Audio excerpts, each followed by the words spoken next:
What's up, everybody? Hi.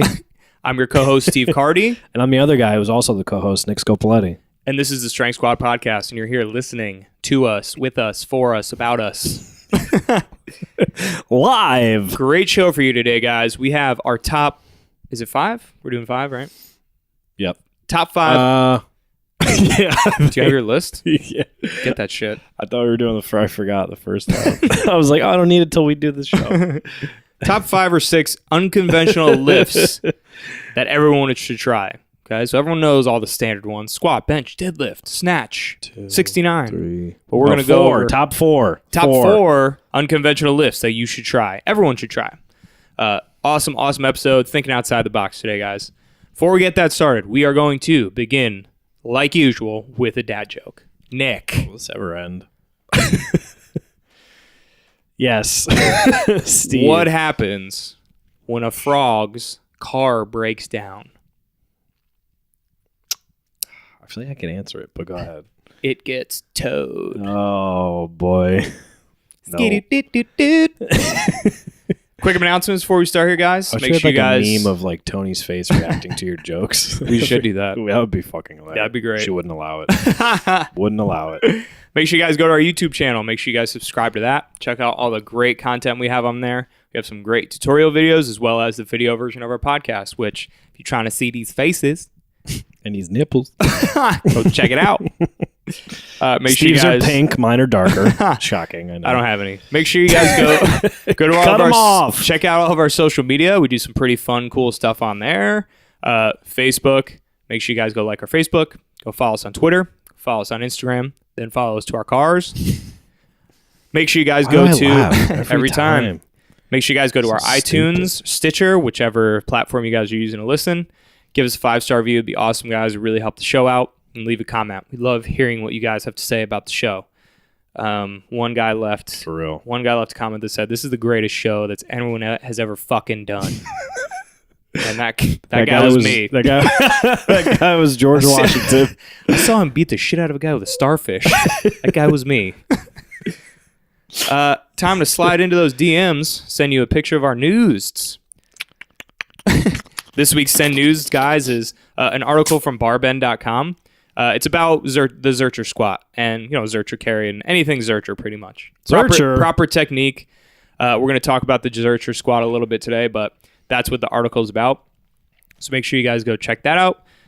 Definitely a useful article if you've never tried the Zercher squat, or if you have and are unsure how to do it, go ahead and check it out because it is one of our unconventional lifts that we're going to talk about today. Yeah, I've done it. Oh, yeah.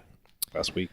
All right, anything else before we start here? All right, we're going to take a quick break. When we come back, we're going to talk about our top 4 unconventional lifts that everyone should try. Jump man. Be right back. Want more of the Strength Squad? You can check out all of our social media on Instagram, Facebook, and Twitter. Also, check us out on YouTube where you can watch all of your favorite Strength Squad videos. Don't forget to leave a 5-star review on iTunes and Stitcher. Stitcher? I just met her. We would like to thank our friends at Plant Warrior Protein, official sponsor of the Strength Squad podcast. Plant Warrior plant-based protein is easier on your stomach and contains a complete amino acid profile that helps you grow, maintain, and repair your muscles. It gives you 18 grams of protein per serving, and it's made from a blend of rice, pea, and hemp. Plant Warrior pledges to plant 1 tree for every item you purchase at their online store. Head over to plantwarrior.co, that's plantwarrior.co, and use the promo code STRENGTH10 to get 10% off of your purchase. That's promo code STRENGTH10 for 10% off of any Plant Warrior purchase. All right, guys, welcome back. We are here talking about our top 4 Unconventional lifts that we feel that everyone should give a try, right? Yeah. So everyone knows the standards, man. We got bench, squat, deadlift, snatch, clean and jerk, doggy style. We got the standards. We got all the standards. Everyone knows those. Let's think outside the box. Missionary. We're going to go with our top 4 unconventional lifts that everyone we think should try. Whether you're a CrossFitter, bodybuilder, strongman, gymnast, doesn't matter. Try it out. What do you want to start with, 4 or 1? You got it, bro. Let's go. I mean, are we going like, am I ranking them or just going? No, not ranking. Just go. Order them up. Order them up. No, they're already in order. So, number 1. Okay, this is one I've been experimenting with. Okay. Zercher squats. Okay, or there's Zercher deadlift, there's Zercher carries. Basically, when you hear Zercher, think of the barbell and like the crevice of your elbows. Like you're holding it like in the how do I explain, the crux of your elbow? Is that what it's called? So like this part right here. Oh, my tooth.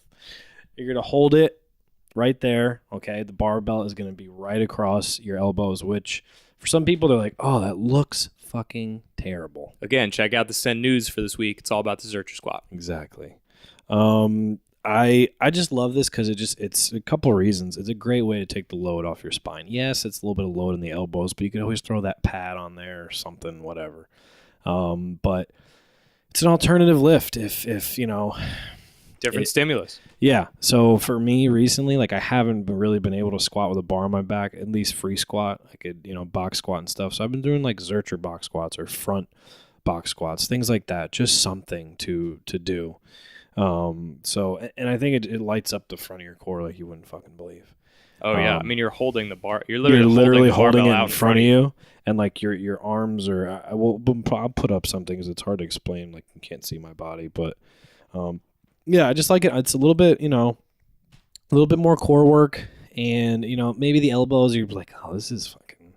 I would say even more core work than like a front squat too, because the front squat is known as like unload the spine, and you're using your core a little more, you're front loading a little more. I would say the Zercher squat even challenges that core position in a squat pattern even more than a front squat. I've gotten lit up doing Zerchers, and I was listening. Actually, I asked. Because I asked Louis Simmons when we were out there in Westside, and I was like, do you guys do like front-loaded stuff? Because I was wondering that. He's like, gotta have a strong stomach.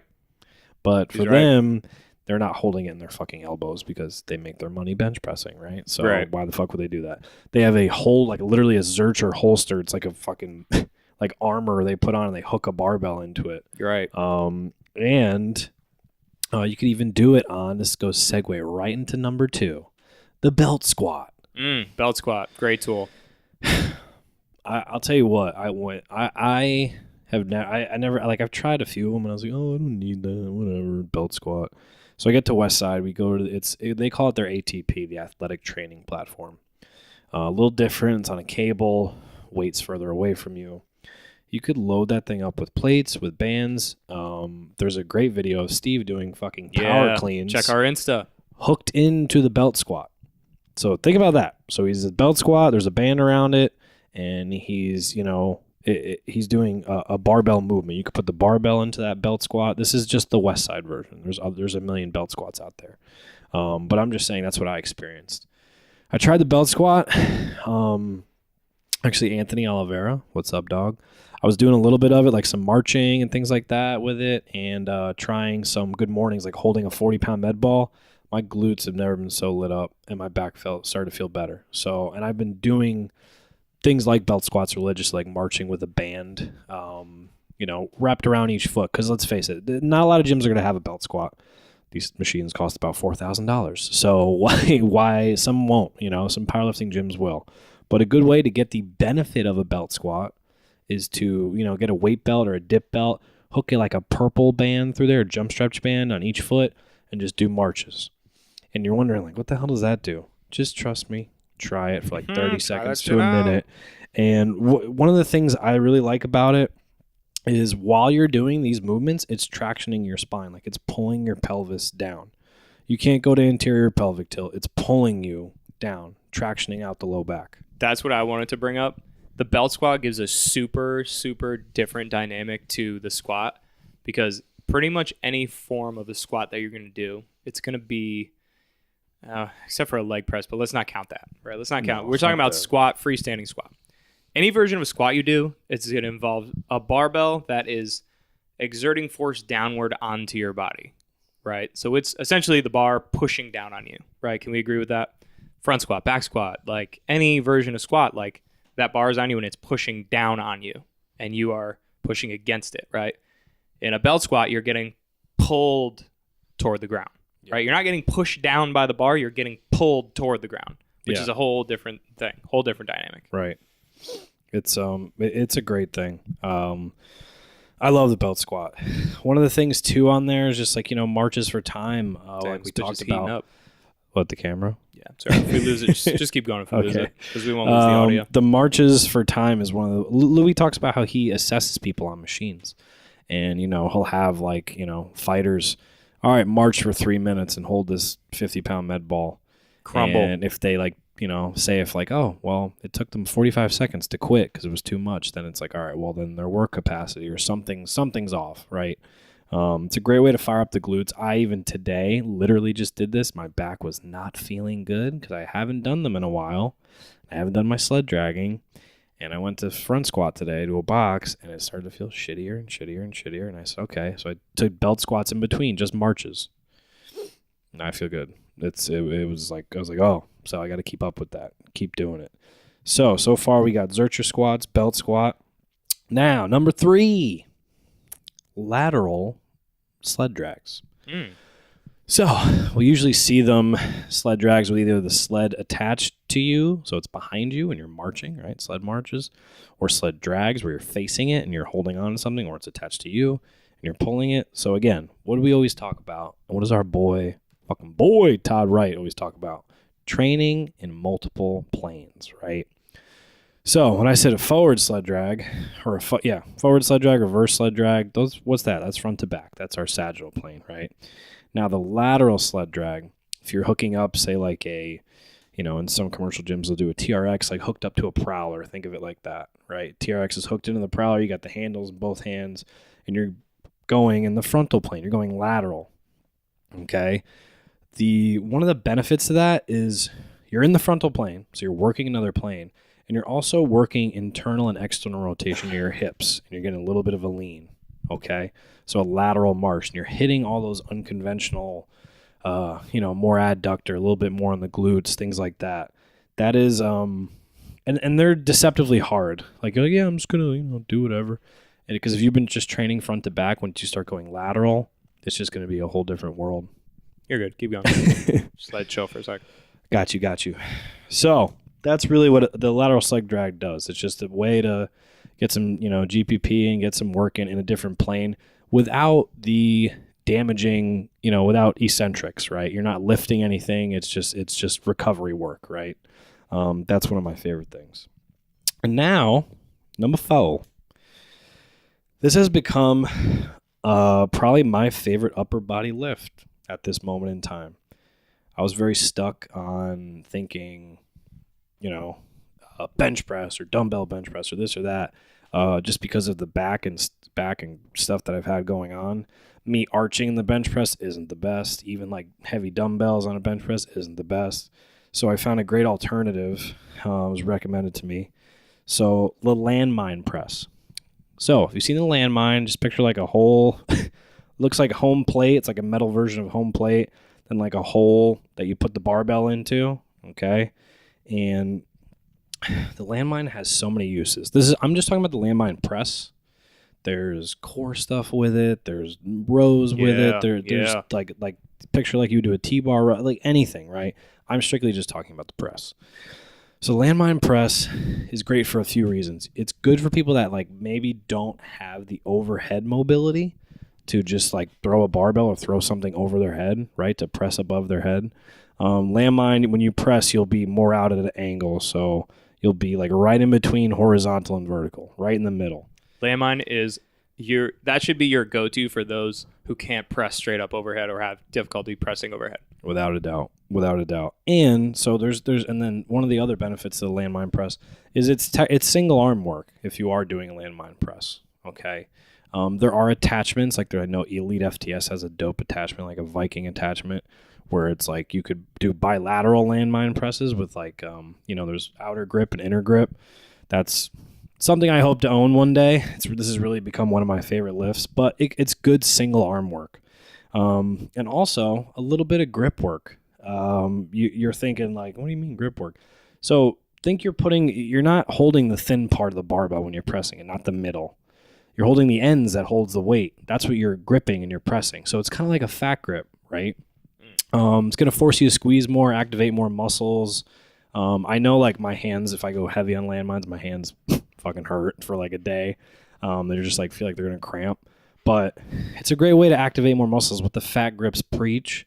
The harder you squeeze, the more tension you can create, more shoulder stability you could create, which is only going to help. And you're also pressing, now that I'm thinking about it, you're also pressing in like a neutral, with a neutral grip, right? You're not, going like this. You're not going underhand. It's a nice neutral grip. Which is and you're not arguably better overhead. for your shoulders. Yeah. Right. Last but not least, landmine press. This is one of the other benefits too. You could do this standing. You could do it from a half kneel, a tall kneel, anything like that. So when you're in a half kneel or a tall kneel, you're going to activate way more core. You're bringing the hips into it now. You're going to talk about it just becomes a completely different movement. I used to date a guy named Tall Neil. He played in the WNBA. Loved him. But that's one of my favorite things about that. The versatility of the landmine is really awesome. I've been using the lift and I couldn't be happier with it. So I think those two, go over them again. Those 4, try them out. You don't have to make them your main lift. You don't have to, live and die by them, but try them out. Zercher squats or anything Zercher, carries, deadlifts, whatever. Belt squat, lateral sled drags, and landmine presses. Boom, guys. Top 4. Those are our top 4 unconditional lifts. Unconditional lifts. Unconditional. This dude needs to fucking take a nap. Unconventional lifts that we think everyone should try. Go give it a try, man. Go try them out. Anything else? No, I think that's it. Yeah. Sure. All right, guys. We're going to take a quick break. When we come back, we're going to wrap it up. Want more of the Strength Squad? You can check out all of our social media on Instagram, Facebook, and Twitter. Also, check us out on YouTube, where you can watch all of your favorite Strength Squad videos. Don't forget to leave a 5-star review on iTunes and Stitcher. Stitcher? I just met her. We would like to thank our friends at Plant Warrior Protein, official sponsor of the Strength Squad podcast. Plant Warrior plant-based protein is easier on your stomach and contains a complete amino acid profile that helps you grow, maintain, and repair your muscles. It gives you 18 grams of protein per serving, and it's made from a blend of rice, pea, and hemp. Plant Warrior pledges to plant 1 tree for every item you purchase at their online store. Head over to plantwarrior.co, that's plantwarrior.co, and use the promo code STRENGTH10 to get 10% off of your purchase. That's promo code STRENGTH10 for 10% off of any Plant Warrior purchase. What's up, guys? Welcome back. Before we wrap it up here, we are going to do a segment we called Gold, Silver, Bronze. Today, we are doing Gold, Silver, Bronze of our favorite fast food chains. Oh. Hey, I know you've all been waiting for this one. Been waiting for this one to drop. Right. So, all you health and fitness nuts out there. Oh, yeah, I know you eat that shit. Don't you? That's why we work out. It's 90% of the reason why everyone works out. So you right. eat fucking shit. My gold, silver, bronze. Bronze, third place for me, is Burger King. Burger King's got some sentimental value for me. Okay, so that was just a big one for me and my brothers growing up. Whenever we went on vacation, we always stopped at Burger King. I have a friend, Anthony, me and him, it was always our thing to go to Burger King. So I will say it's not my favorite like fast food, but it has a lot of like throwback memes for me. I got a lot of memories at BK. I don't really have memories at any other places. I have one good memory at one place, but that's for a different time. I'm thinking of so many more fast food chains now. So bronze is Burger King for me. Love the Whopper, and I loved the Double Whopper, and even more so loved the Double Whopper with bacon. Whopper is great. I'll take a Whopper any day. Whopper? That's what she said. So Burger King, bronze for me. Silver for me is a local spot, Sis and Ave Pizza. Gross. Yep.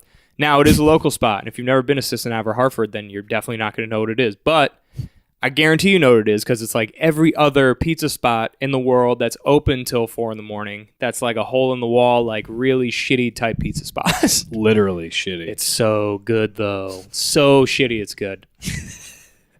The pizza there is amazing. Their grinders are phenomenal. I love their grinders. This dude shits his pants whenever he eats it. Eaten there twice, gotten sick twice. And hey, they got salad. They got salads. I get salads there all the time. Yeah, lettuce definitely safe there probably. But Cincinnati is just like a staple for me, and I love it so much. Cincinnati has got a special place in my heart. It ain't bad. But it ain't cis. Crip. Never mind. And my gold is Chick-fil-A. Yeah, I know you're saying it has nothing. Don't even bring up the whole controversy with their morals. I don't care. I'm talking just from a food standpoint. All right? Please shut the fuck up for once. I hate that they're not open on Sunday. Your emotions out of something. But I was thinking about this the other day. I kind of like that they're not open on Sunday because it's like a hard to get type thing, right? Like they're playing hard to get. I'm like, oh, it's Sunday. I got nothing to do. Let's go to Chick-fil-A. Fuck. And then I'm like thinking about it the rest of the week, like, oh, I just want that Chick-fil-A. And then it's like they get you in with that. Chick-fil-A was the best booth at the Arnold. Tell you what. That was my favorite booth at the Arnold. That chicken sandwich is phenomenal. And, yo, any fast food chain, In-N-Out included, their shakes are the best. I'm saying that right now. Even better than In-N-Out. Remember when you got a salad there and Mike Fahey was giving you a dirty look? That was hilarious. Fuck him. Fucking forks over knife, bitch. We're kidding, Mike. We fucking love you. Yeah, of course. And that was my gold, silver, bronze. Fast food chains. Nick, it's to you. Balls in your court, dude. Finally. Balls in my court. Bronze. Classic one. McDonald's. My dad worked there for 10 years. Fun fact. He was a manager. The only things I like there are McChickens. We used to have in high school, we used to have content. This is sentimental too. The offensive line used to have contests to see how many we could eat. I had like 8, I think, which is fucking a lot. And some of the bigger guys ate like 11 or 12. We all got sick. God. I don't eat any of the meat there. Literally McChickens, chicken nuggets, and McFlurries were my shit. And that's a good strategy. Those are the only, and fries, of course. But like, that is it. I fucking hate their burgers and everything else pretty much there. The snack wraps were dope too. Anyways, that was bronze. Silver for me is Krispy Kreme. I mean, you walk in the door and they just hand you a fucking free donut. Do they really? They did. Oh, in Milford, they used to do that shit. There was a Krispy Kreme every day in Milford, Connecticut. Anytime you walked in, they would just hand. I don't know if it's because they were newer, but like I feel like that's not an everyday thing. I don't know. Maybe. Either way, it's not a great business strategy. We're gonna give away our product. Yeah, they're not there anymore. But fucking wonder why. But no, those donuts were just like when you get them fresh and hot, they're like just stupid. Yeah, those are some good goddamn donuts. Stupid. Anyways, that was silver. Not the best donuts in the world, but we're talking fast food. Now, gold is an interesting one for me. I've only been there once, and yet they are first place. It was when we were at Super Training. We were in Sacramento. It's a West Coast burger chain, so I won't get it here, right? True. In-N-Out Burger. Man, those burgers were fucking good. If I could have a gold, like a sub-gold, it would be that. It would be In-N-Out. I'm with you. I've literally only had it once, and I still think, God, like the onion in the middle, the circle of the onion, and so good. It was just so good. And I had Krispy Kreme that night too. I remember. Oh yeah, that's right. Right across the street. Well, In-N-Out is smart. They've just picked one thing and then perfected that one thing. Like they don't have like, I think they have like one other thing on the menu. I think they have hot dogs. I think, but they don't have like chicken sandwich, fish. Like they don't have a million different things. It's like we got burgers. That's what we do. That's what everyone goes there for. Dude, I think I had 4. And the secret menu is sick. What is that? So you can actually look it up. Because you lived now. in California. I have no idea. So in the time before the internet, the secret menu was like legit. It was a secret menu. Now you could go and like look it up. Like the secret menu, you could just go find it anywhere online. But it's like they have like the 4x4, which is like 4 patties. They have animal style, which is like just a bunch of shit on it. They have I don't remember the style, but it's like paleo style. It's not paleo style, but something like that, caveman style or something like that, where it's like lettuce bun. So it's like. They have the secret menu, which is dope. See, I didn't even know that. Yeah. Now I like them even more. Yeah, it's cool. Fuck, I'm moving to California. Fuck this you shit. And me both. It's fucking cold here. Done. Oh yeah, that was it. That was cool. Okay. Sorry. All right, guys, that's going to do it for us today. Thanks so much for joining us. We appreciate all your views. We love our fans. We appreciate all your listens, all your comments, all the likes on social media. Keep them coming. For real. We love hearing from you guys. Sure, we this has been appreciate awesome. every Love single you one of you, guys. man. Love you guys. And we will see you next time. Bye. Deuces.